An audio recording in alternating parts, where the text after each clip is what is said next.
Hey there. I'm really glad you're here in the Sink and Swim podcast. Before we get into today's episode, a little housekeeping. I want to help you get oriented just so you know where you are, how the space works, and how to take care of yourself while you're listening. So first, a gentle invitation. As you listen or watch, see if you can listen not only with your ears or watch with your eyes, but also by noticing what's going on inside your body. And that may change throughout the whole episode.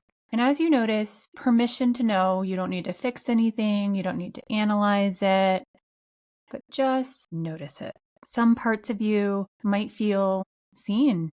Some might feel exposed. Some parts might feel resistance or concern about what we're saying. Other parts might feel relief, encouragement, or they might want to reach through and help us or hug me if it's just me talking. So notice how you feel as you settle in, whether you're listening in a quiet place or out on a walk or driving or in the middle of something, and also how you feel when you're done. That noticing is really sacred work. And after you listen to the episode and notice, if you find yourself feeling the tug to stay connected to me or to the podcast or to any of my guests, please make sure to check the show notes and also make sure to subscribe to the podcast wherever you're listening right now. Now is a great time to go hit that subscribe button. And I'm not asking that for numbers, but because it lets the episodes find you without you having to remember or keep track. And if you like having something you can read or revisit or sit with more slowly, you can also subscribe to my newsletter, and that's in the show notes as well. You can also find clips and highlights on YouTube, Instagram, LinkedIn, Substack, and Facebook. All different platforms, different doorways to the same house. So choose whatever feels easiest for you. At any point today, later, or months from now, if something in you starts whispering, I feel this nudge inside. My life or my work looks really good on paper. Everything I've built should feel good, but that's not how I feel. And sometimes that can be a sign that it's time for deeper support and reorientation. And that's where working with me in a soul story mapping session comes in. It's a private one-on-one session, not a discovery call, not a sales conversation. It's an actual coaching space to map what's true for you right now and get clear on what wants to shift. Even if you don't do anything with it, we're just going to map it out. All of the links to all of those things live in the show notes, so you don't have to hold any of this in your head, but I'm saying it now to orient you in case you're listening and something comes up and you want to know where to go next. Okay, let's drop into today's episode now. Hello, everyone. Welcome back to the Sink and Swim podcast. I'm overjoyed with our guest today, Dr. Jessica Drummond, who is friend, colleague, mentor, conference ride or die, hotel room bestie. We've had many, many interactions in the past and finally get to have her here on the podcast. So Jessica, welcome. Hi, Julie. Thanks so much for having me here. So glad you're here. So our listeners might know you as the beautiful voice and founder of the Integrative Women's Health Institute. Many of our listeners are in the healthcare space, the health and wellness space, and the women's health space, of course, and many are not as well. So we'll talk about all of that stuff for the people who aren't familiar. But you're also a mom and a wife and a daughter and a clinician and an educator and a business owner. Yeah, all of the above. All of the above, plus someone who's quite patient, quite intuitive, quite grounded. And as we were just talking about, athletically minded, which I totally resonate with. Which of those, like in today, feels the most alive? Well, I think right today is just the ability to maintain groundedness across all of the things you're talking about. So I just got off a really cool meeting with my team. We are wrapping up.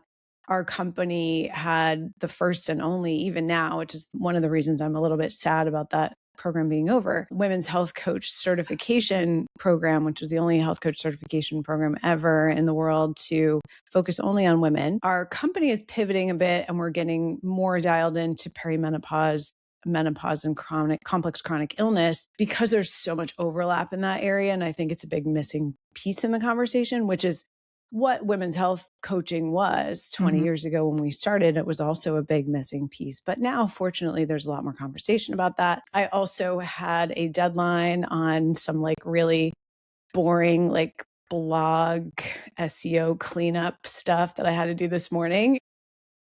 I'm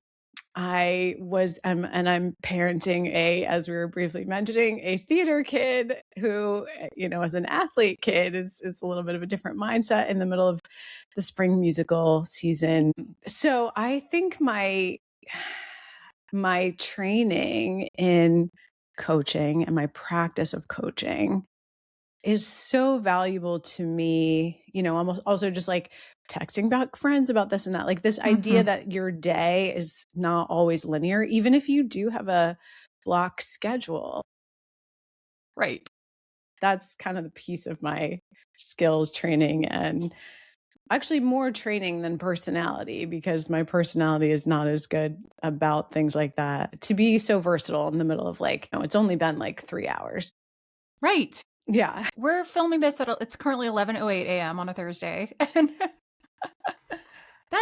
I totally get all the things you listed. It's like you've already had a meeting. You've got a teen who's being a teenager, and in the midst of it, and lots of ambition and lots of ideas, and a huge program finishing up and wrapping up, which I was a part of and I can totally resonate with.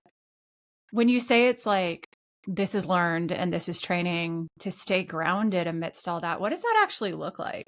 I think from a training perspective, it's about being able to be very present. And, my training, if you will, as a child, as a high achieving athlete, child, teenager, quote unquote, straight A student, whatever, my training as a girl and as a young woman in college and graduate school was more about overriding the distractions. Like essentially everything I did today might be called Right. distraction. Because even the meeting we had about the program was really just to celebrate it and, have gratitude about it and celebrate the team. Like it wasn't a necessary meeting to hit any kind of KPIs. So I think my training was much more in do stuff, achieve it, some extent be celebrated for it. But, even that was kind of like minimal. Then we'd move on to the next thing. But in life, my practice of coaching, of mindfulness, of holding space, of being able to have my brain really shift from one thing to the next and be present with each of those things, literally moment to moment, is actually just like 30 years of yoga and meditation and health coaching and teaching health coaching and holding space for other people. But it's literally a practice. Yeah, you're right. I'm thinking about even from a coaching perspective, like there's so many things that would come in a client session, that might be a tangent or a sidebar, or they have a kid who comes and interrupts, and being able to stay present even with each of those little things and stay present with the client. You've got your own thoughts that come in and you get a notification on your computer, whatever it is, and I love what you said. It's like, it's not you're overriding all of those things, but having the skill, it is a skill to mute the notification, like give it a moment of attention and mute it, and, or, give the child a teeny bit of love and attunement and give them what they need, in those moments is so true and so real and so human. Yeah. And I think, so many business coaches through my years of training have said things like, you've got to, block schedule your day and you've got to focus. And I actually do teach that, because the reality is, for you to hit goals and things like that, you have to be able to focus and organize your life such that you have time periods where you can focus and turn off the notifications and stuff. But I think there's a real discernment skill too in knowing when it's a priority, whether it's on your schedule or not, to be present about certain things. So, and even sometimes you need the notifications on because your dog is at the vet and they might need to ask you a question or like whatever. Yeah. I think that's really important. And there's so much grace in that. Like there's the focus time, and then there's the fluidity within the focus time that it sounds like you're speaking to, which is if we all lived by hard and fast rules of you always mute the notifications, and sometimes you need to, like you've just really got to. But if that was all the time, then you would miss such important depth of like experience of life. And the dog at the vet is such a great example. I would interrupt any client session to handle that in any moment without apology, you know? I know you would. I'm not so much of a dog person. We don't have a dog, but using that as an example, I Such a great thought would example. resonate with you. Landed, done. My dog, I have a blog coming out next week about this, but my dog is my brick for my iPhone. Like I don't need a brick or a screen time monitor. She is so sensitive and attuned to when I pick up my phone that it's gotten to the point that I almost can't do it in her presence because she starts growling, she gets anxious, she's pawing at me. But it's so like, even this morning, there was just a moment I thought she was sleeping on the other side of the room, and I was just playing the New York Times Wordle. And all of a sudden I hear this whining, and she's looking at me from underneath a blanket. And I was like, well, I guess it's time for me to put the phone down. Thanks for the reminder. Yeah. But a great interruption, honestly, to whatever I was doing to bring me back to earth in a way. Yeah. Yeah. Yeah. I love that. And, you know, I know that you mentioned the thing about being the athlete and the straight A student. And obviously, you're well respected in your field, but there's so much more to you, right? And I'm curious about for someone and for women who are listening who are really high achieving, very respected in their fields, but also know there's way more to them in their inner world, whether it's creativity, a care about politics, spirituality, whatever it is. What have you learned about being able to hold like this very big inner world and also a very big outer world? I think personally, that makes me curious, like, how big is my inner world really? I don't know. I think that I try to actually, I'm sort of grounded in the world, in the physical world. And so I don't actually, I try my best not to carry a lot of that just in an inner world, if that makes sense. Like when it comes up for me, I try to really express it, like actually journal it or have a crafty hobby, which is like legitimately a hobby, not a side hustle in any way. Like I'm probably the queen of starting an art project and never finishing it ever in my entire life. That was always just the vibe. And so making bad art, but not really ever caring if it gets finished, like actually going outside. I really do like to be physically outside. I feel much, much worse the more I'm on my phone, which is interesting because I run a digital business. And so over the years, I've really kind of shedded a lot of the pieces that, there's this whole idea to run a business like ours.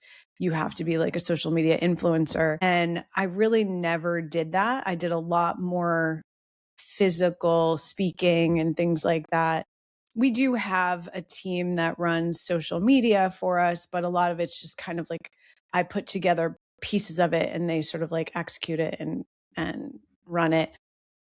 So we're working on things like that. But so I guess I would say that it's fine to just not go all in on some of those other things that just make life interesting. Like sometimes I just like to go eat a good dinner. Or like yesterday, I wanted to get, I work from home. I spend a lot of time just in my house. And in February, sometimes that feels like it's been a little too much, too long.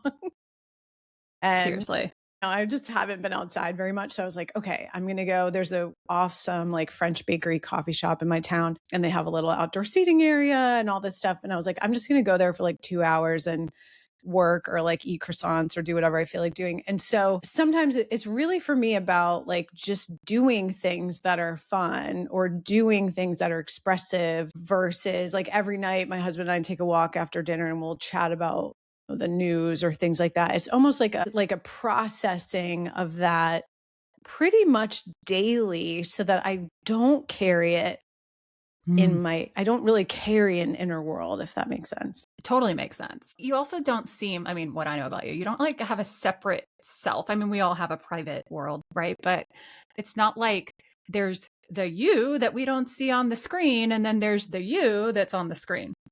Speaking of having a digital company, like it's both. And I actually really resonate with that as well. Like when both your work and your personal are blended, we talk about work-life balance, but at the same time, it's like, well, if I'm just being me, and you're hearing about what I care about, or you're hearing about what's important to me, and that's also part of my work, then there isn't this separation, Yeah. And I do think it's increasingly challenging in some ways to have a separation if you run a small business. Like if I was an accountant or something and I was just like going to work, running people's taxes, or even like, honestly, even if I was like a sports medicine physical therapist day in and day out, like treating people's ACLs, it doesn't really, and not to like belittle either of those things. Like those are really good, important jobs.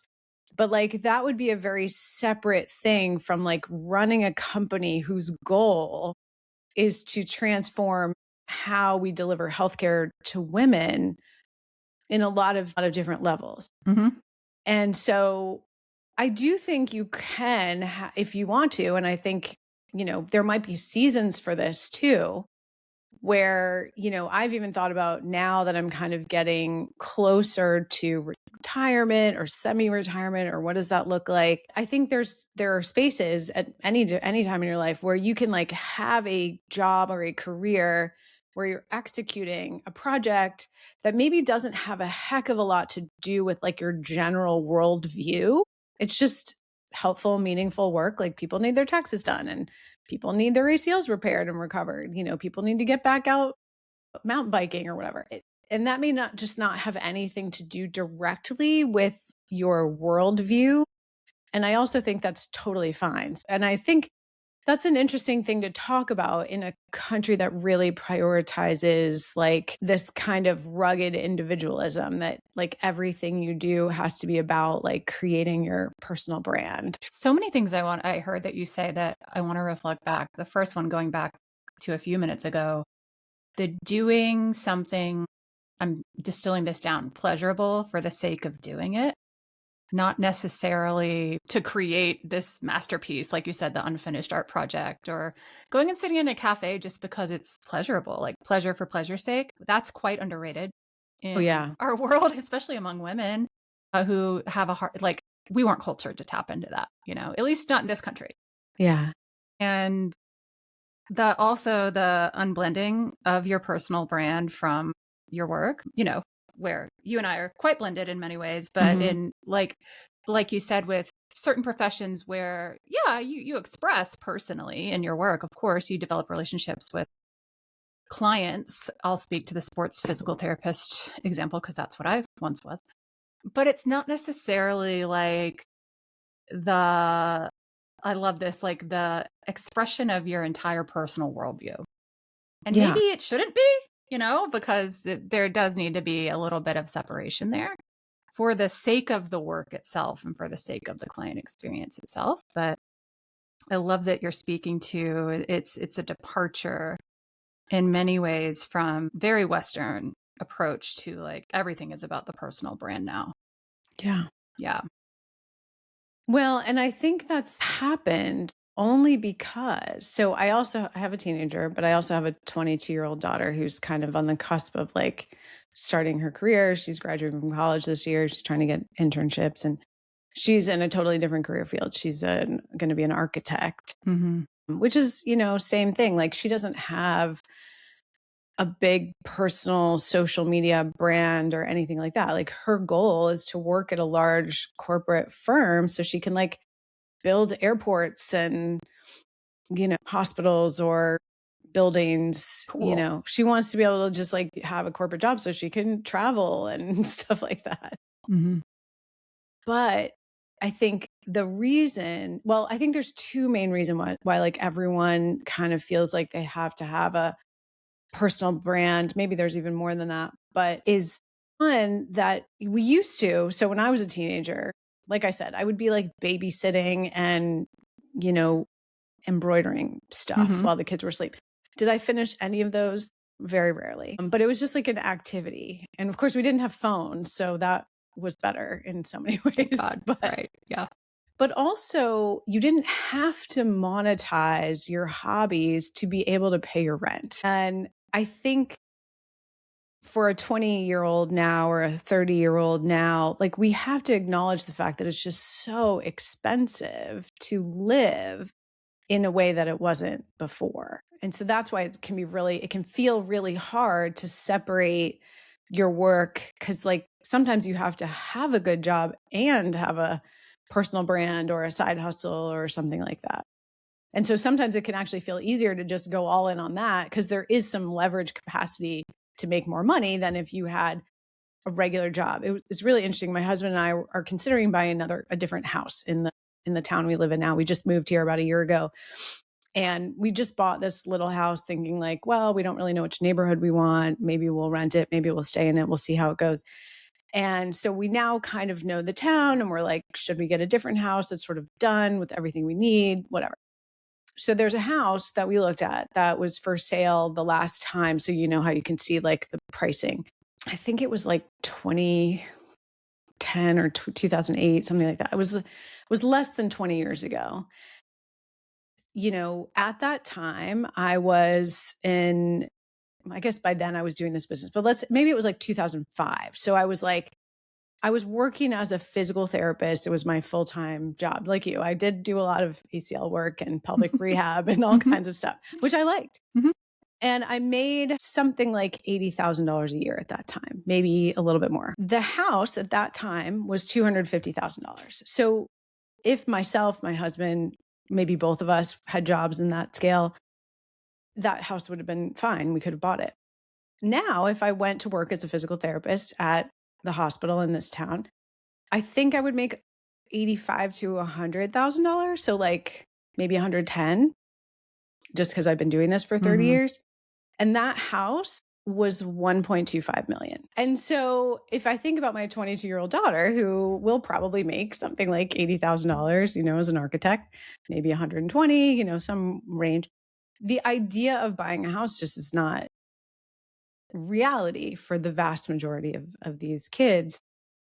You think about what's interesting about the US is that we actually do have a very supportive culture for entrepreneurship, and actually a financially supportive culture for entrepreneurship. It actually is very beneficial to have a business from just all kinds of reasons. Tax advantage, you can scale it. We now have the internet. So that's sort of like the second reason. Of course, you and I didn't think about having a personal brand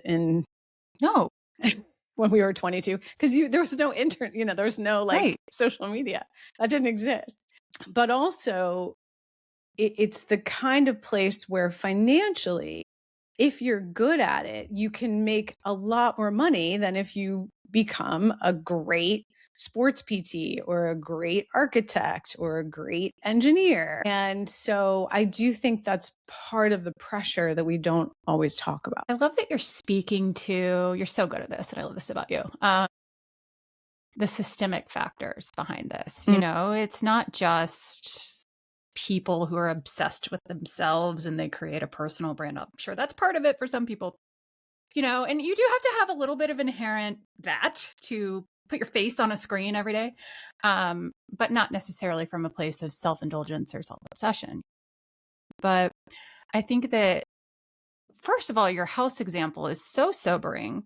And also, I think even of professionals who are employed, who also venture into that personal branding space. I'm thinking about LinkedIn as an example of this, where I actually recently put myself on LinkedIn. I had a profile, but never really engaged and did anything. And I've just been playing around in there for a little bit. And I'm like, I see people who have jobs, more like professional careers, aren't entrepreneurs, yet the way that they come across is very entrepreneurial. And I'm like, what do you do? I mean, it's very confusing to me because I see everything through the entrepreneur lens. And I hadn't even thought about it, that there's some type of leverage potentially professionally, even if you're not an entrepreneur, you might get a better job or you might get a promotion or whatever it is when you've built this personal brand around yourself in whatever profession you're in. I'm not in that world, so I don't quite know what that is, but I could imagine there's pressure now that especially we have social media for that kind of thing. Well, absolutely. And I do think there's an advantage to that, Mhm. professionally. So it becomes that it's very difficult to create that focused space of separate different things Mhm. because a lot of your day, if you're a young professional or a young entrepreneur, when you're in a building phase, you're in like a full building phase, like 10 hours a day. If I think about what I was doing in my early 20s, which was a great time, I was working at a hospital as a physical therapist, and I was at an acute, like a large inner city,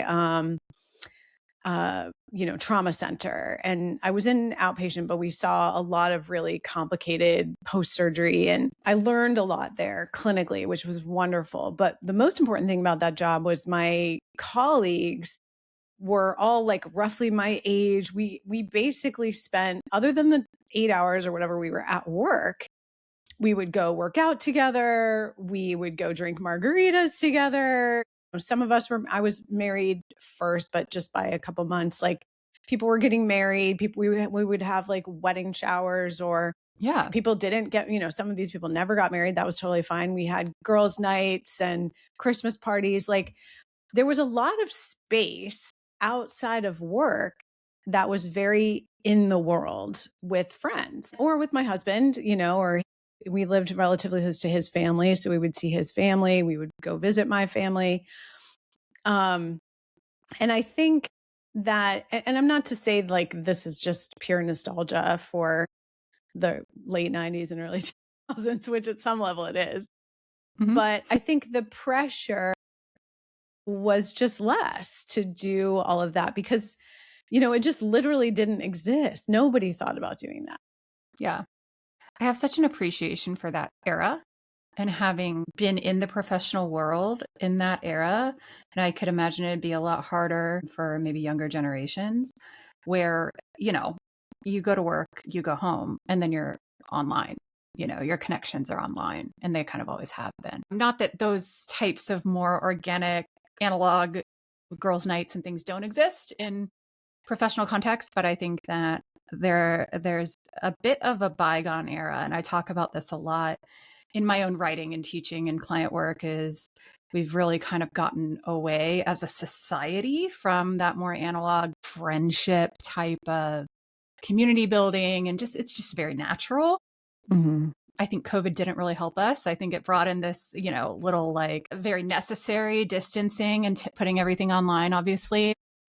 Uh, Again, so many systemic factors that contribute to this. And um, I think that make it really challenging to be both an entrepreneur and professional in the world sometimes. Yeah. Yeah. Well, and I do think there is a desire to get some of that back. Hmm. So obviously, you see more of a movement in that direction. I do think it's complicated now because systemically, there are a lot of risks to gathering from a health standpoint. There's a lot of rewards to gathering. It's more complicated than it was. But I do think that by and large, there is a desire. Humans just haven't lost that desire for social connection. And I do think that what has changed in the last few years, when it was almost like, so I remember the early days of kind of like the COVID lockdown or whatever.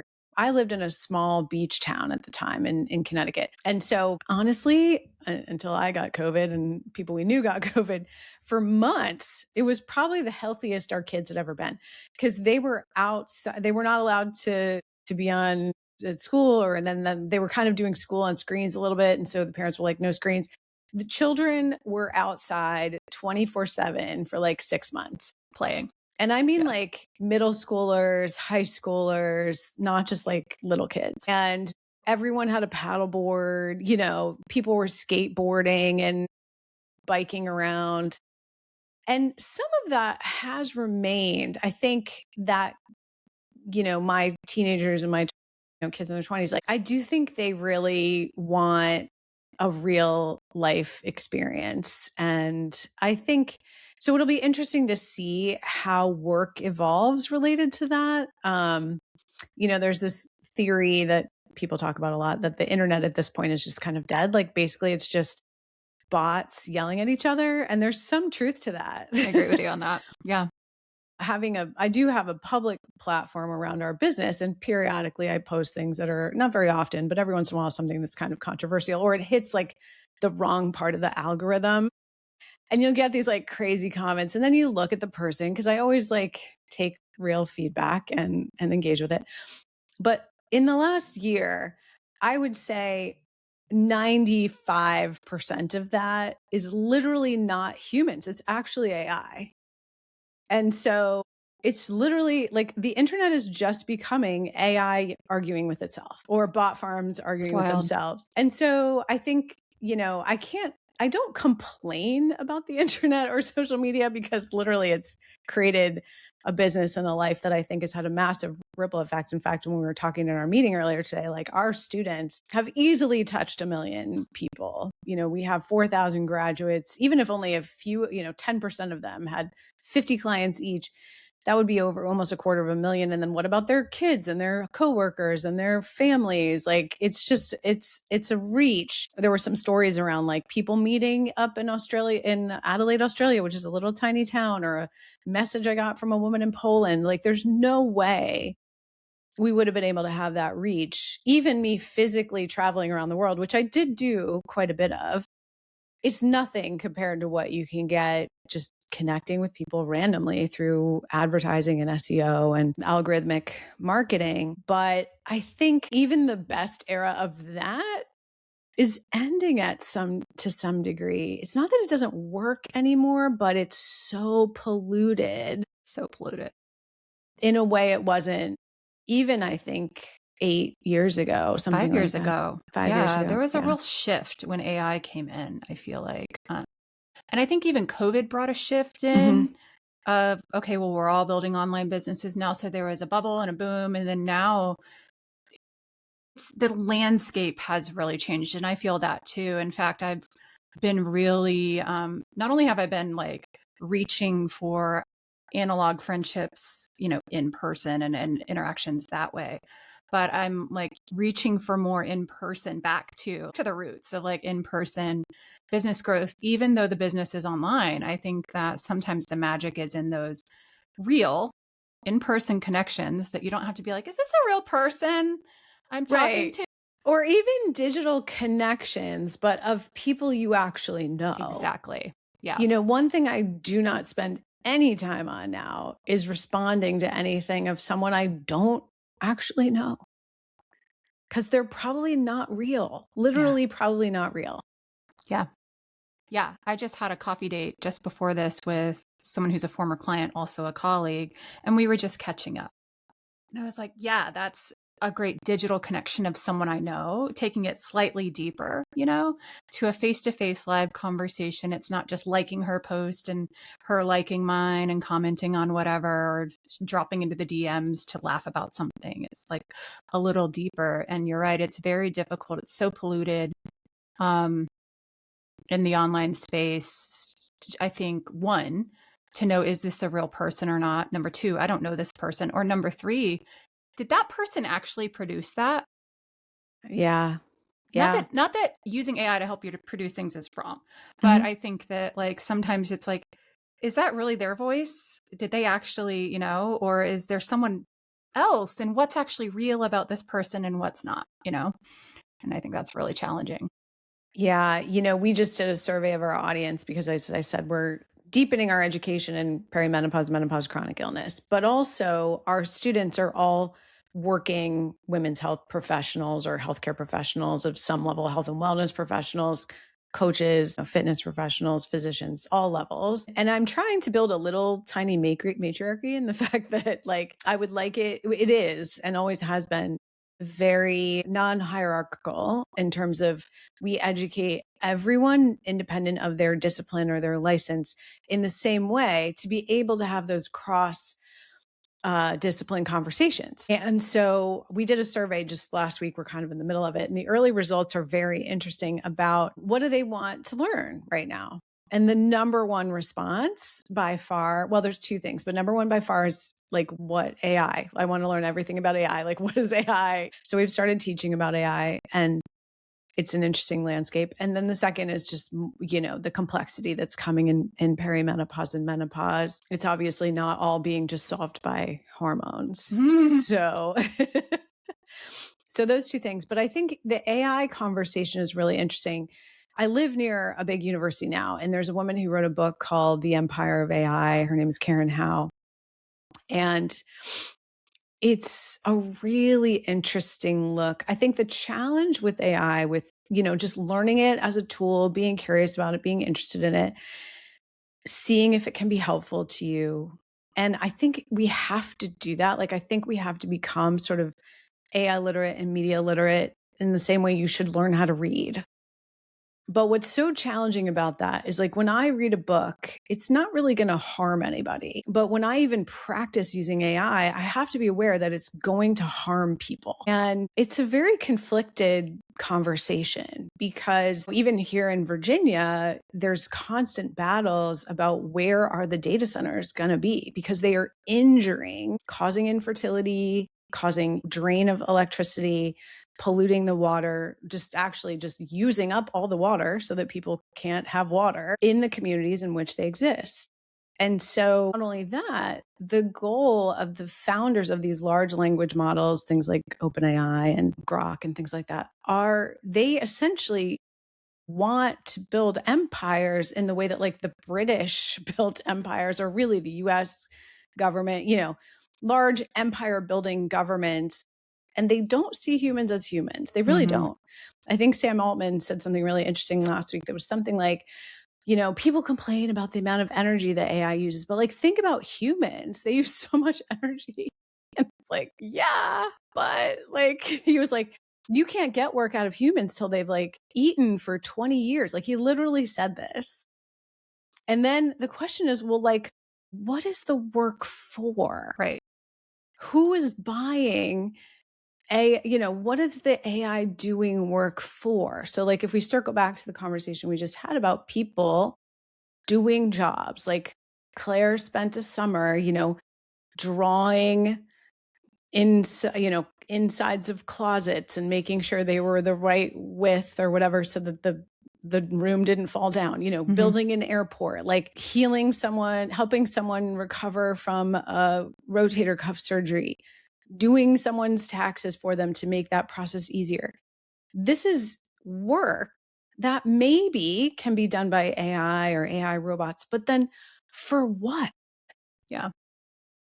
And I think that's the place where I get stuck around the AI conversation. Obviously, there's tons of things that AI does, which is harmful in the sense of, like, the bots, the online trolling, the fake videos of things, people not really expressing who they actually are because they're hiding behind the words in AI. But also, actually just using the tool has a really dangerous environmental cost. And I think it's a hard conversation to have that I haven't fully fleshed out. We're kind of doing it, like, month by month, because if you're in healthcare and you're actively harming someone so that you can write your content with more ease, like, does that make sense? Such a nuanced and ethical, deep conversation, and I love that you pointed out how the goal and growth in these companies is the sort of imperial growth, right? And they're not seeing people as humans in the same way that countries and empires brought in, like, the colonial approach brought in slavery and, like, created an in-group and an out-group based on skin color or whatever, or poverty poverty. Yeah. Yep. You've got, and it's the same system just reproduced now in a technological sense, and in a big tech growth. And I feel like that happened before AI, to be honest. We could for have sure. the same conversation about social media. Yes. We are the product. We're not humans. We're the product of their system. And there's so much information out on that. And there's a huge trial going on right now about it with kids. Mm.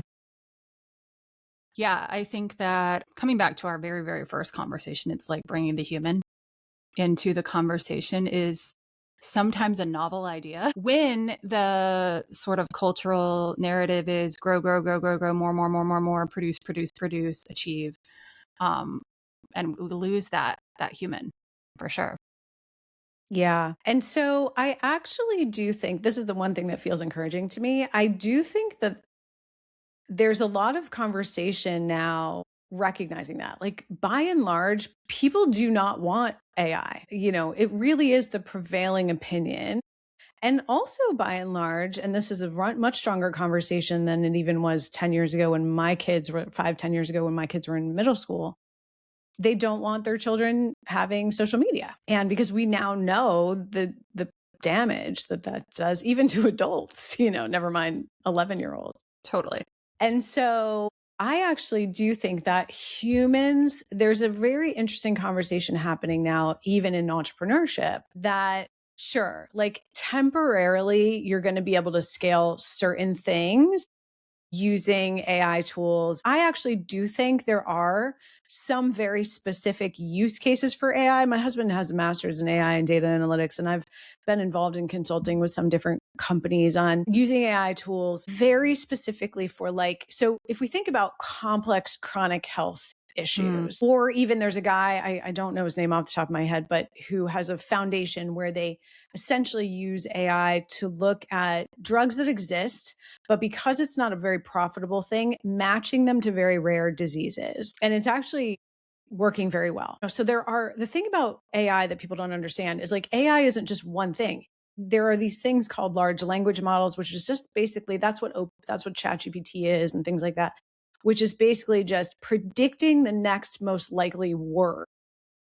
Now, it doesn't mean you can't do math in that way or you can't write in that way, but it's not what we think it is. Like, it's not actually like thinking. It's not thinking in the same way. So those models can be massive. And the problem with the massiveness of the models that we have now is you need so much data for them to actually be precise and correct, that what you get, especially if you use large language models for like healthcare recommendations. So let's say like I get a blood test back and I go to ChatGPT and I upload it and I say like, what should I do with this? Like, I can't see my doctor yet, or here's my symptoms. ChatGPT in particular, but really all of the large language models, is designed to give you a very confident answer that at least 4 out of 5 times is incorrect.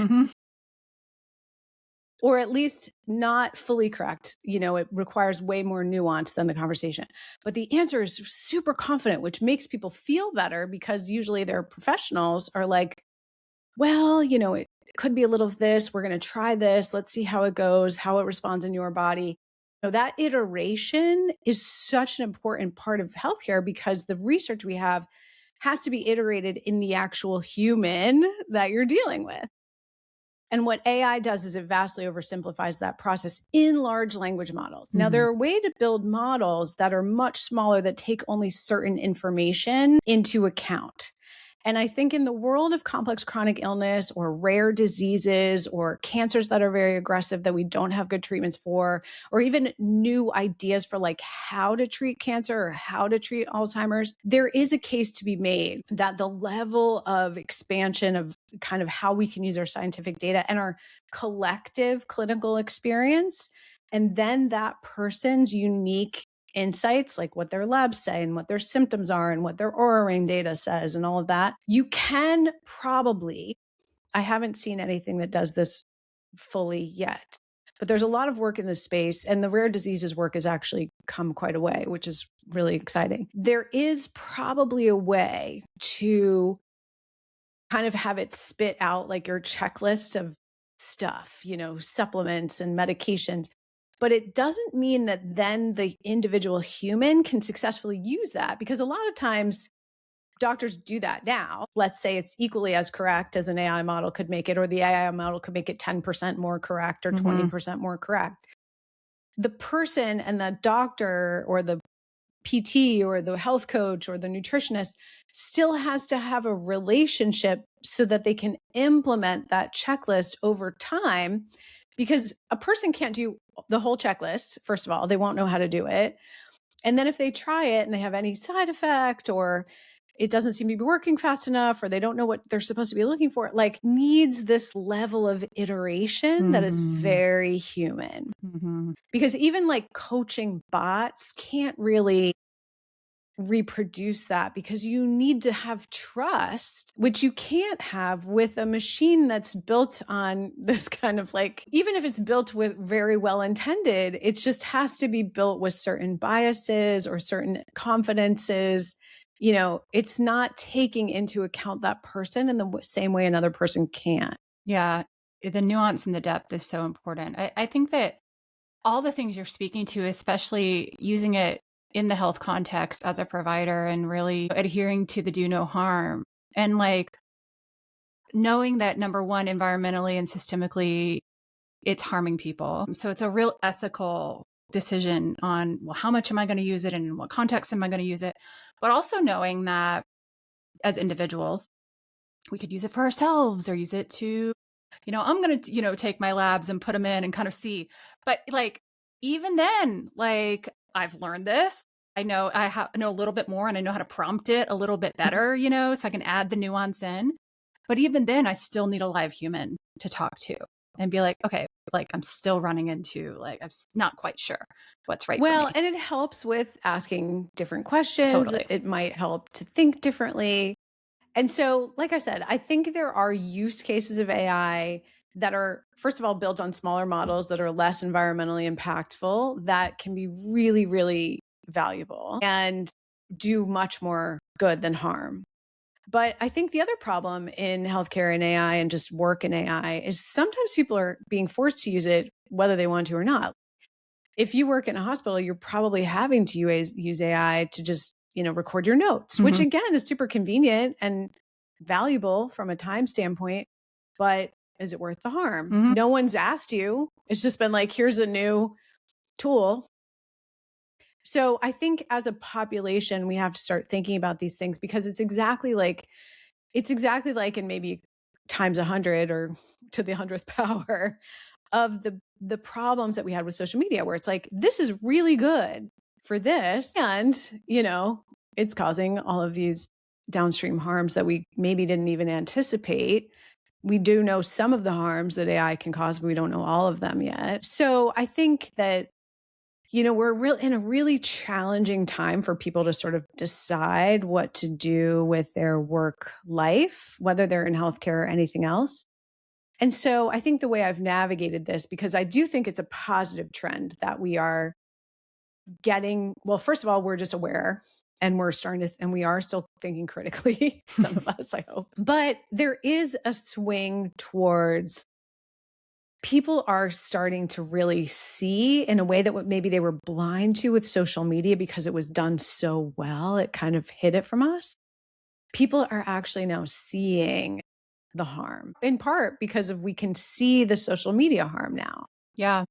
So there is I think, a trend in business and entrepreneurship that's a really positive one. And even in the corporate world, that even if you have a personal brand or you're going to spend some time with that, people are seeing the value of getting to know others as humans, a swing towards friendship, a swing towards analog activities. And even though it feels sometimes like, why do we have to work so hard to do this? It was so natural before.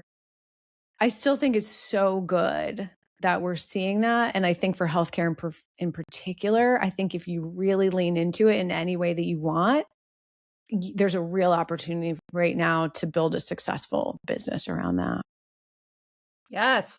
Why do we have to work so hard to do this? I like heard you say that, and I'm like, isn't that such an interesting question? Like, we didn't have to work hard before. And I'm like bridging that into your question of why, for what are we using AI or all these like digital tools? And I think about, it's like you almost get this false sense of ease in your work or in your ability to produce something. Like, okay, so I spent 2 hours using AI yesterday to build part of my sort of ecosystem using forms and all kinds of things. Super, super helpful, actually. Mhm. What did I gain from that though? What did that actually help me do? Well, it saved me some time, perhaps, but that might then, just using me as an example, give me the sense that, oh, well, this is the value of my time and look at what I can do very quickly in this amount of time. And now I'm going to go spend 2 hours with a friend on a coffee date. Mhm. And that feels harder Mhm. because I'm not necessarily like getting all this output from it, like the way we're quantifying the value of our time in a way. And it feels harder and it takes more energy because I don't have to use all this energy to make this spreadsheet that AI just did for me. But now I've got to like actually attune to and co-regulate with another human, which feels, quote, hard, right? Yeah. Yeah. It's an interesting idea. And I think it goes back to what we were saying in the very beginning. When you're trained in a system that is primarily, when you're educated, when you're parented, when you watch TV when you're exposed to media around, a system that is at its core just two things: capitalistic and patriarchal. Yeah. The only value is production. Production. Yeah. But I do think and I do think this is women led. This is the first time I have an awesome client right now, a student she's a health coach and fitness professional for women in their like 60s, like a little past menopause, but obviously still menopausal, Mm-hmm. but they're sort of like settled into that. And now they're making these decisions for themselves. Like, what do I want to do? How do I want to live? And we were having this conversation a couple months ago that I thought was so exciting. It's the first time ever in history that women, all of us in our 50s, 60s, had enough money and power to do anything we wanted. That's never happened It's before. really cool. You're right. Yeah. And so, because of that, women are having different conversations than have ever happened before. And so when you say like, what's the energy for? Well, in a society that's only patriarchal and capitalistic, the only measure is output, right? So when we went to school, which was built, just because of like the Industrial Revolution and things like that, you start to look at history and you're like, oh, of course. It's about like having productive kids who like do a ton of great work, in the corporation, da, da, da. And we were really like, a lot of times we were really good at it. In fact, kind of how school is set up, like by and large, girls excel. But then we finish and we're like, oh, well, do we even want to do this? Like, what's going on? We're tired. Yeah. Right. And so, what I think is really exciting about right now is that women who are old enough to have made some money, have some power, have some autonomy, finally have a little time to be like, what do we actually want to do? And what it turns out we want to do is like go to coffee with our friends and go to outdoor music concerts and have a really exciting garden and learn to flower arrange. There's so many things we want to do that have nothing to do with like, I don't know, making money as the only goal. It's like the counterculture of feminism in a way. Feminism blended with patriarchy, the internalized patriarchy of like, you can do whatever you want, build a career, go for it, make as much money as a man, keep producing. And like almost uncoupling those two things and being like, you can do whatever you want. And also, if you want to do these like more pleasurable activities that don't have this measurable output, you can, because you also have the financial security. You did produce enough, like you're old enough, you have the time. Well, and the thing is, men want to do that too, right? They do. But we didn't get to before. Like, think about men in their 60s. They play, I mean, I have some uncles who probably play like 10, 15 hours a week of golf. Like, they're not trying to build another company, now that they're this age. Men want to also just do things. It's just the first time that women have gotten to. And it also means that women can build companies if they want. They can care for their grandchildren if they want. They can do all these different things. But I think what the most important thing is now is that we get to ask the question and actually answer it in a way that's much less constrained than it's ever been. Because it's so rare. Like, no one in your school life, other than if you had like a really awesome guidance counselor, was like, or even your professional life, again, unless you had some really awesome HR director, Right. was like, what do you actually want from your life? And I think our daughters are getting asked that much, much earlier. And then I think also women in their 60s, 70s, 80s. I heard a great interview with Carol Burnett, who's like 90. She's still working because she wants to. No shame in that. Yep. And so I love this flexibility for us. And I think a lot of times when you're thinking about what are you going to do, take a second and just figure out like, what do you want to do? The key there being want, not have to, not should, but want. And I think you're right. There's an era we've stepped into, maybe without even realizing it, that not all women, but Correct. a larger proportion of the population of women now have this opportunity and privilege to say, wait, whoa, hold on, what do I want? Versus very traditional gender roles or the capitalistic patriarchal go, go, go, go achieve roles. And there's this kind of third world of yes and, either of those or something completely different. Yeah. Yeah. And it's true. Not all women, not all men. There's a lot of people who are very stuck in poverty because of the conversation that we were having before, who didn't get the opportunities that we had 30 years ago. And I think that's a very important conversation, because if we don't integrate that and work on that problem of major, economic, I forget, income inequality, things like that, that it's going to really cost us a lot, everyone. It costs us our health. It costs us, economy. It costs us our environment. It costs us our humanity. There's a lot of things that it costs us, but of course it costs the people who are living it the most. But I also think that's a lot of space where women like to spend their time when given the opportunity. Like, how can they work on some of these challenges of housing inequality or food insecurity? These are things that women are drawn to. And I also think many men are. They just weren't also given permission. Yeah. And that's the other thing that I think is exciting and new about when women have equal economic power, sort of. I mean, I'm totally aware that it's not really equal, but from a case by case basis, it could be equal. Like a woman could be equal with her own husband, let's say. That a lot of times the men really want to do things like that too. Yeah, you're right. You're totally right. I think that there's more men, like it's very easy to just like be like down with the patriarchy, all men are evil and terrible. That's way too reductionist. There's so many men who are like, yes, we're here. We also want to see this change and be a part of it. And so I'm like down with the patriarchy separate from men. Right. I think men would love to be a part of the matriarchy, most of them, Yes. the vast majority of them, Yeah. if they understood it was an option. Yeah. Because matriarchy is not really about women taking all the power. It's not at all really about that. It's about essentially a circular society rather than a hierarchical society. And I think men would love that. I mean, my husband likes to garden as much as me, if not more. Yeah.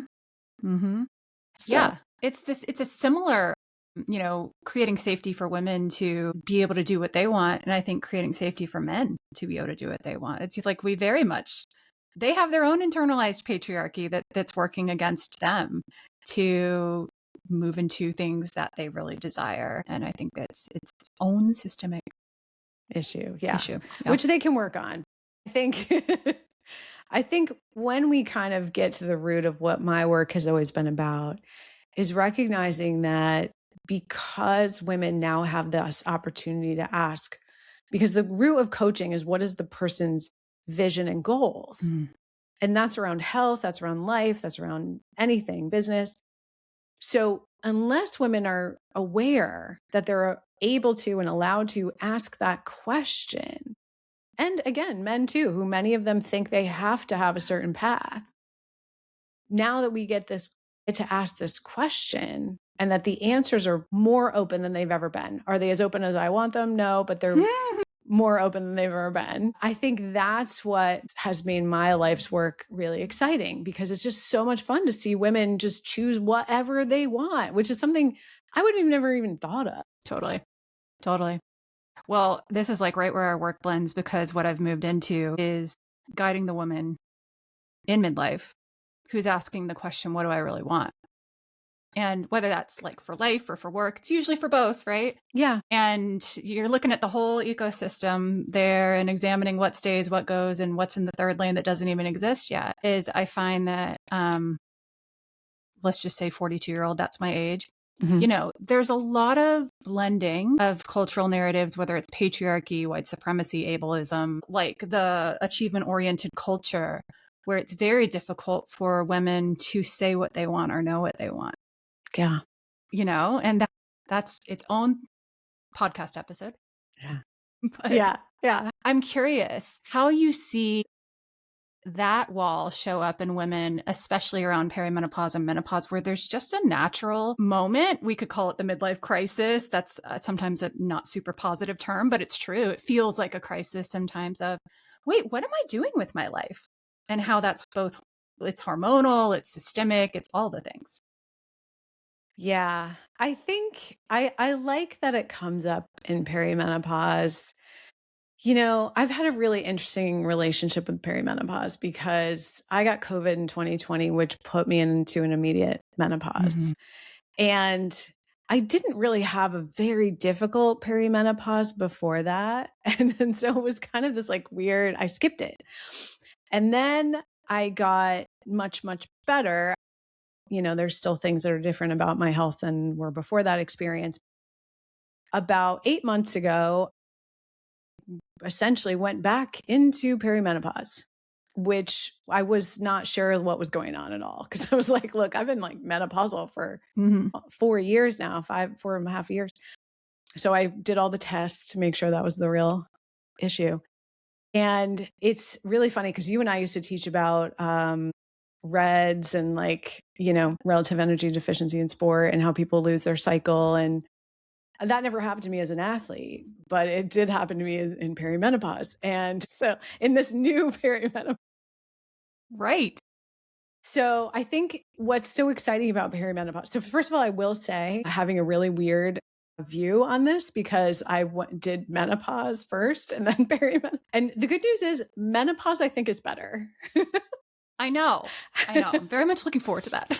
It is better. It's more stable. However, I think the rockiness of perimenopause, now that I've really gotten to sink my teeth in it and experience, I feel like I live this interesting life where I get to experience everything in my body, which I don't prefer, but it's just whatever. It's just my experience Right. in this skin. So what I think is really exciting about perimenopause happening when it does, based on just the path of life, is it's such a crazy, stressful time. I mean, you're at peak career, your parents are aging, your kids are teenagers or middle school or college, so many, and even the dog, we were talking about the dogs, almost all of my friends have dogs. And I remember one, just girls' night where we were talking about what's going on in everyone's lives. And literally everyone was their dogs now are aging because they got dogs when their kids were little. So now their dogs are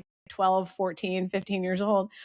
And so we had an entire conversation about caring for elderly dogs. And so there's so much going on. And literally day by day, the map of the hormones that you see in the research on perimenopause, your hormones are out of control, which directly impacts your immune health, your metabolic health, your nervous system health, your brain focus, absolutely everything. So I think it's a really good time to ask what you want because in a way you have access. So the emotional swings of it, again, I'm not a very emotionally swingy person. I just never have been. I'm just not really like that.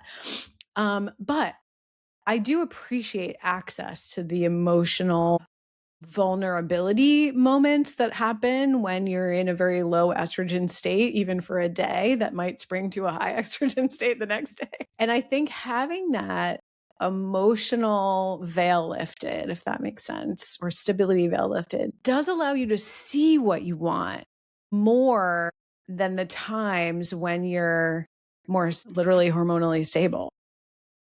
And I mean, it's hard to trust it then because you're like, what? Where did this come from? Yeah. Yeah.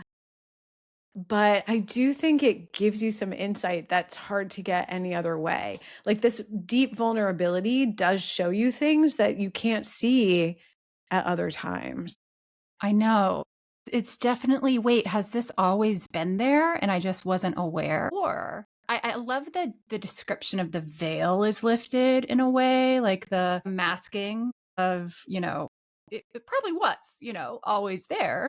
Or your tastes have changed or whatever. Whatever it is, it's here now. You have this opportunity. I love this. It's like there's this opportunity with the removal of the veil, which in technical terms we'll say the removal of the regulation we get from solid, steady estrogen levels at pre-perimenopausal levels, right? Mhm. And I think that when you lose that, it's not a problem necessarily. It's an opportunity when it comes to we'll call it the unhinged, feral things you might access, or at least they feel that way, that are pointing you towards, what you could want. Yeah. And I think it's helpful to just name that, listen to it. You can do whatever you want with that data, but I think it's really valuable data that is kind of hard to access at other times. And then you get to layer on top of that. So here's the other benefit of it being in perimenopause.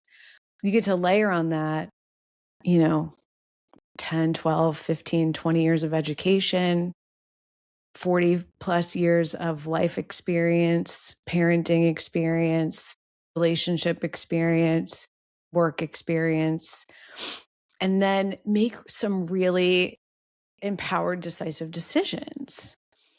That piece of data is not necessarily worth more or less than anything else, but it's like you get to see all this stuff at the same time. Like, people ask me a lot, like, what have you said? What would you have said to your like 20-year-old self?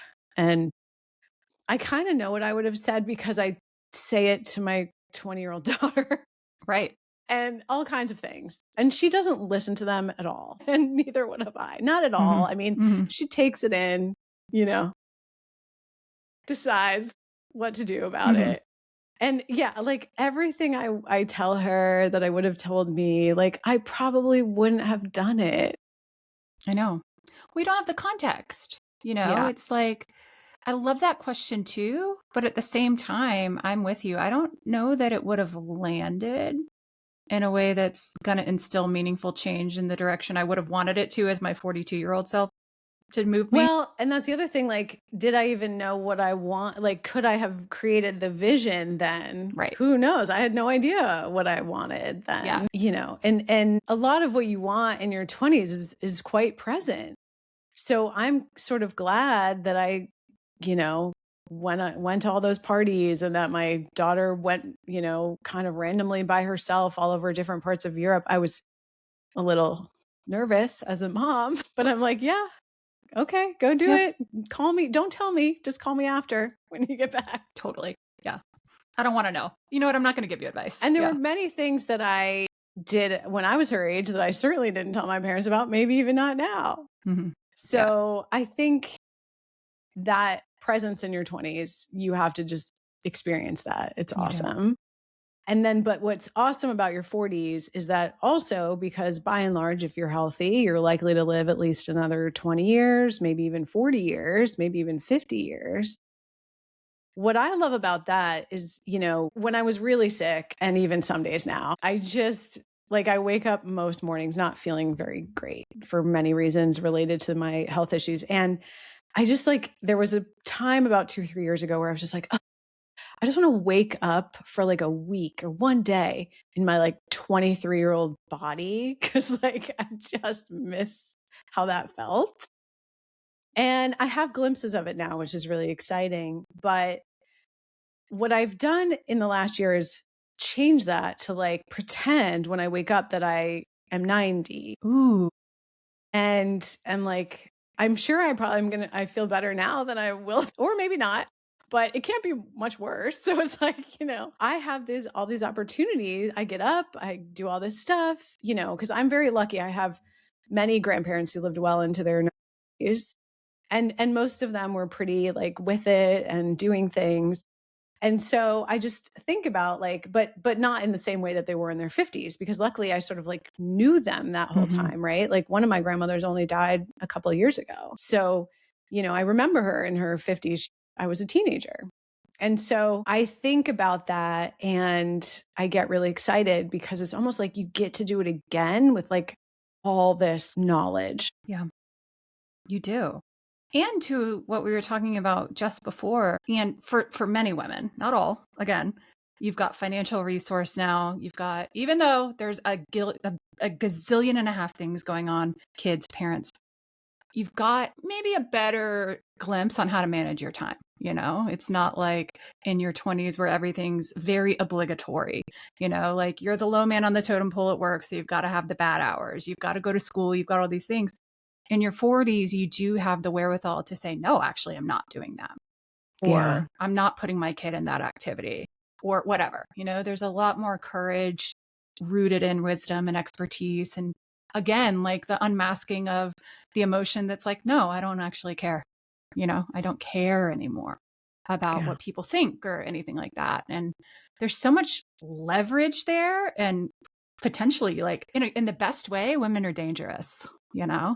I think this is where it gets really fun. And so from a coaching perspective, you get to play with all of those options in a way that you didn't. So you have a lot more responsibility, but you also have more resources, more awareness of the value of your time, more awareness of which relationships are most important to you, more awareness of like what your curiosity is and what kinds of things you would like to be spending your time and energy and financial resources on.